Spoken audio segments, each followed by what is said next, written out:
Hello friends, welcome to our YouTube channel Arif computer classes. तो friends, जैसा कि आप सभी को पता है, हम यहां पर आपके लिए लेकर आए हैं मार्च 2022 में जो आपका ट्रिपल सी का एग्ज़ाम होगा, उसके लिए ट्रिपल सी के मोस्ट इम्पोर्टेंट क्वेश्चन यहां पर हम आपको प्रोवाइड करने वाले हैं। जिस तरह से हमने आपके फरवरी एग्ज़ाम की प्रैक्टिस अपने यूट्यूब चैनल पर कराई है, इसी तरह इस बार भी हम आपको मार्च 2022 में जो आपके पेपर होने वाले हैं, उनके लिए यूट्यूब पर अपनी वीडियो अपलोड करेंगे और ऐसे क्वेश्चन आपको वहां पर हम प्रोवाइड करने वाले हैं जो ट्रिपल सी एग्ज़ाम में पूछे गए हैं, और आगे भी आपके जितने ट्रिपल सी के एग्ज़ाम होंगे उन सभी में ये क्वेश्चन आपके पूछे जाएंगे। तो स्टार्ट करते हैं। आज का जो हमारा फर्स्ट क्वेश्चन है, an application program that help the user to change any number and immediately show the result of that change is.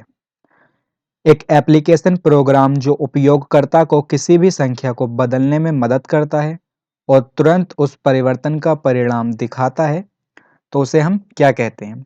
Spreadsheet, database, desktop publishing program या फिर ऑल ऑफ दीज।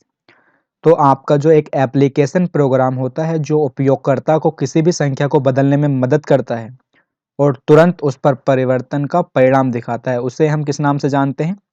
स्प्रेडशीट के नाम से जानते हैं। ठीक है, तो यहाँ पर ऑप्शन बी इस क्वेश्चन का राइट आंसर हो जाएगा। ठीक है, ये आपको यहाँ पर याद रखना है। ठीक है, अब नेक्स्ट है आपका, किस मेन्यू में हम लिब्रे ऑफिस इम्प्रेस में फाइल से वीडियो सम्मिलित करते हैं?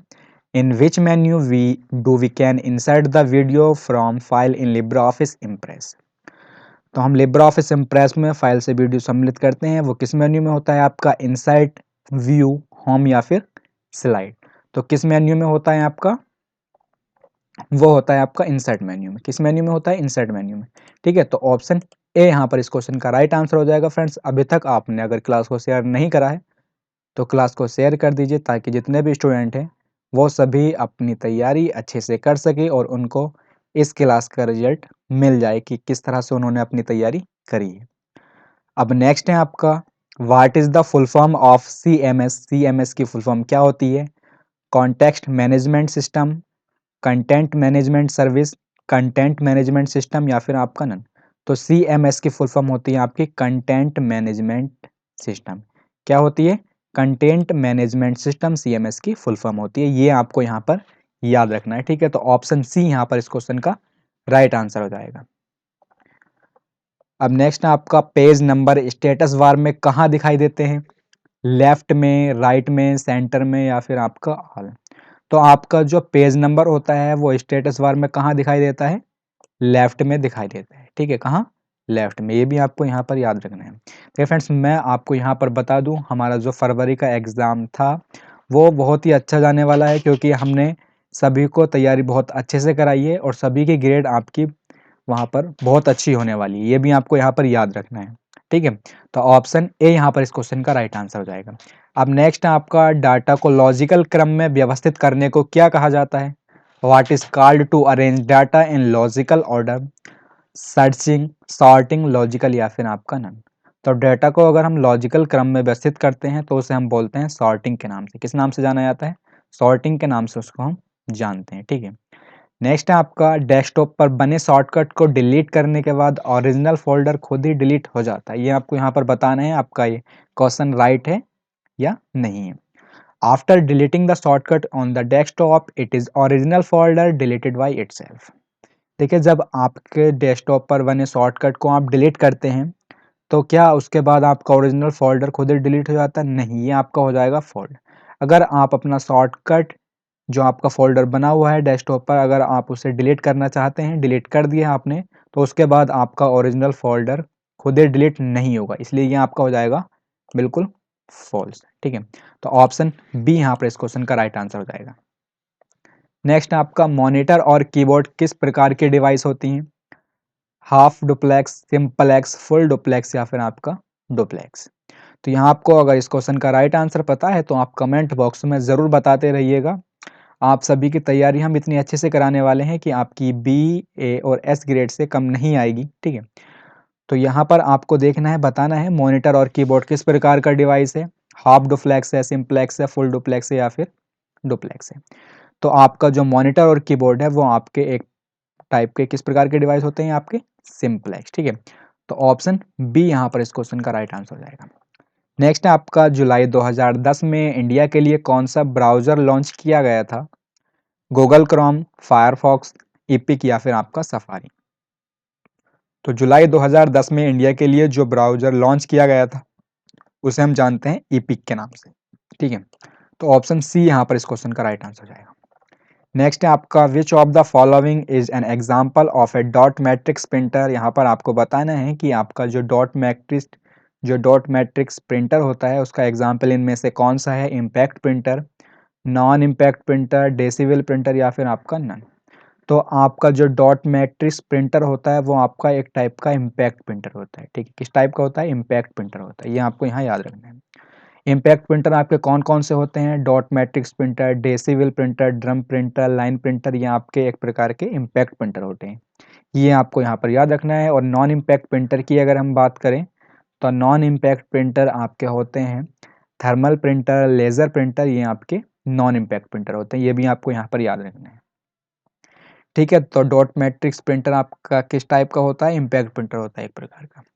तो ऑप्शन ए यहाँ पर इस क्वेश्चन का राइट आंसर हो जाएगा। अब नेक्स्ट है आपका what is the full form of ECS. ECS की फुल फॉर्म क्या होती है? Electronic clearing service, easy clearing service, electronic cast service या फिर आपका नन। तो ईसीएस की फुल फॉर्म होती है इलेक्ट्रॉनिक क्लियरिंग सर्विस, ठीक है। तो ऑप्शन ए यहाँ पर इस क्वेश्चन का राइट आंसर हो जाएगा।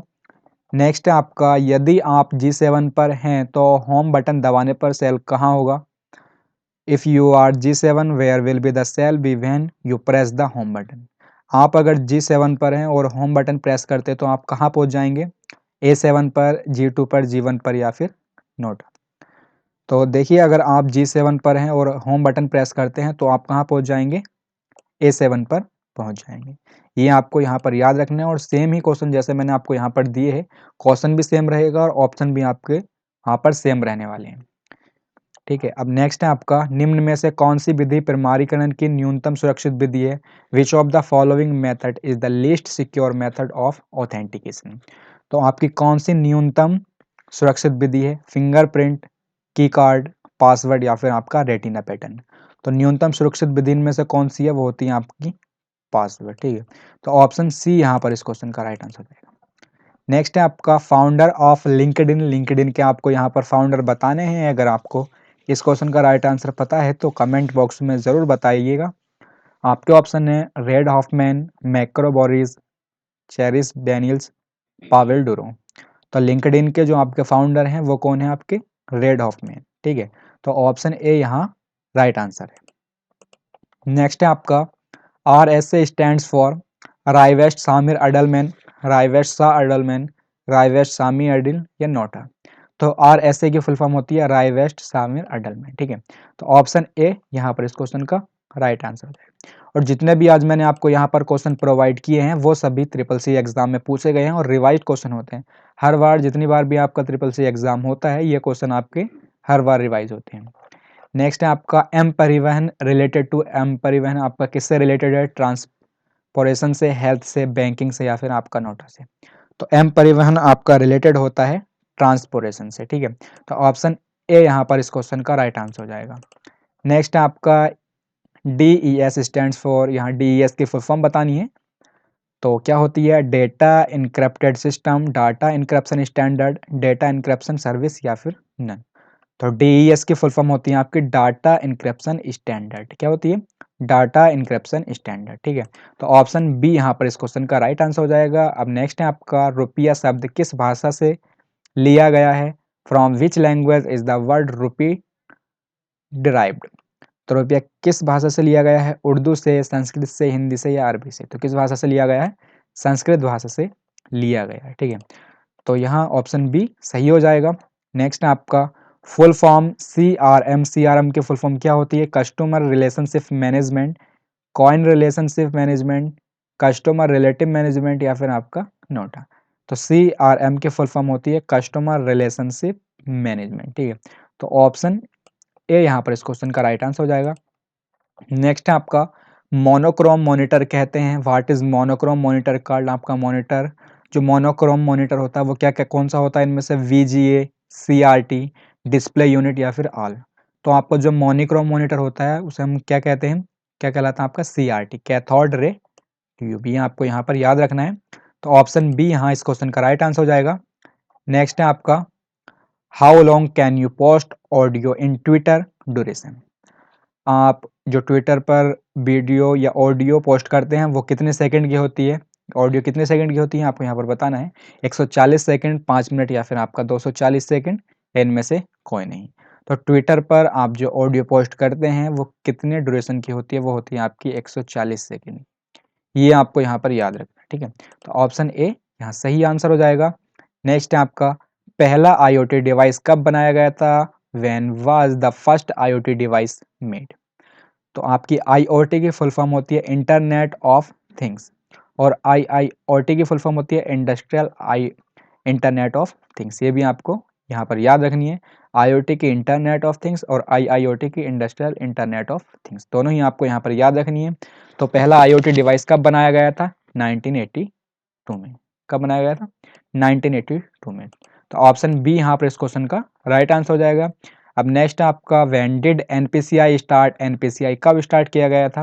पहले जानते हैं NPCI के बारे में। NPCI की फुल फॉर्म होती है national payment corporation of India. क्या होती है, national payment corporation of India. ये फुल फॉर्म आपकी हर बार CCC एग्जाम में पूछी जाती है, इसलिए इसको जरूर याद रखना है आपको। और यहाँ पर पूछा जा रहा है व्हेन डिड NPCI स्टार्ट, आपका NPCI कब स्टार्ट हुआ था, तो आपका हुआ था 2008 में। ये भी आपको यहाँ याद रखना है, ठीक है। तो ऑप्शन सी यहाँ पर इस क्वेश्चन का राइट आंसर हो जाएगा। और साथ ही मैं आपको NEFT और RTGS के बारे में भी बता देता हूँ। NEFT की फुल फॉर्म होती है नेशनल इलेक्ट्रॉनिक फंड ट्रांसफ़र, जिसकी स्थापना आपकी 2005 में हुई थी। और RTGS real time gross settlement, क्या होती है, रियल टाइम ग्रॉस सेटलमेंट, ठीक है। और इसकी स्थापना आपकी हुई थी 2004 में। सारे ही क्वेश्चन जितने मैं आपको अदर फैक्ट बता रहा हूँ ये भी आपको यहाँ पर याद रखने हैं। नेक्स्ट आपका which of the following is the default font name style of the writer. आपका राइटर में आपको बताना है डिफॉल्ट फॉन्ट नेम स्टाइल क्या होता है। लाइब्रेशन सेरिफ, MS आउटलुक, कैलिबरी, मंगल बॉडी CS। तो क्या होता है लिब्रे ऑफिस राइटर में डिफॉल्ट फॉन्ट नेम स्टाइल, वो होता है आपका लाइब्रेशन सेरिफ, ठीक है। तो ऑप्शन ए यहाँ पर इस क्वेश्चन का राइट आंसर हो जाएगा। नेक्स्ट आपका राइटर में डबल अंडरलाइन के लिए किसका उपयोग करते हैं, who use double underline in writer. तो राइटर में डबल अंडरलाइन के लिए किस शॉर्टकट की का यूज करते हैं, तो यहाँ पर आपके ऑप्शन दे रखे हैं Ctrl+D, Ctrl+K, Ctrl+L, Ctrl+U। तो लिब्रे ऑफिस राइटर में आपको डबल अंडरलाइन के लिए शॉर्टकट की यूज होती है वो होती है आपकी Ctrl+D, ठीक है। तो ऑप्शन ए यहाँ पर इस क्वेश्चन का राइट आंसर हो जाएगा। और साथ ही यहाँ पर आपके ऑप्शन दे रखे हैं Ctrl+K, जिसका यूज हम हाइपर लिंक के लिए करते हैं। Ctrl+L का जो यूज करते हैं लेफ्ट अलाइनमेंट के लिए किया जाता है। और Ctrl+U का अंडरलाइन के लिए। सारे ही आपको यहाँ पर याद रखने हैं। Ctrl+D से डबल अंडरलाइन, Ctrl+K से हाइपर लिंक, Ctrl+L से लेफ्ट अलाइनमेंट एंड Ctrl+U से अंडरलाइन। ये सारे आपकी जो शॉर्टकट की मैंने आपको बताई है सभी CCC एग्जाम में पूछी जाती है। किसी ना किसी शिफ्ट में आपकी इनमें से एक ना एक शॉर्टकट की जरूर मिलेगी। नेक्स्ट आपका व्हाट इज मैक एड्रेस। आपका मैक एड्रेस कैसा होता है, लॉजिकल, फिजिकल, इंडिविजुअल या नन। मैक की फुल फॉर्म होती है मीडिया एक्सेस कंट्रोल। क्या होती है, मीडिया एक्सेस कंट्रोल, ये भी याद रखना है। और आपका जो मैक एड्रेस होता है वो आपका होता है फिजिकल एड्रेस। कैसा होता है, फिजिकल एड्रेस होता है आपका मैक एड्रेस। और IP एड्रेस होता है आपका लॉजिकल एड्रेस। ये भी आपको यहाँ पर याद रखना है, ठीक है। तो ऑप्शन बी यहाँ पर इस क्वेश्चन का राइट आंसर हो जाएगा। फ्रेंड्स आपको अगर क्लास अच्छी लगी हो तो सभी स्टूडेंट को शेयर कर दीजिए ताकि वो भी अपनी तैयारी अच्छे से कर सके और अपना मार्च का एग्ज़ाम जो है CCC का वो अच्छे से दे सके।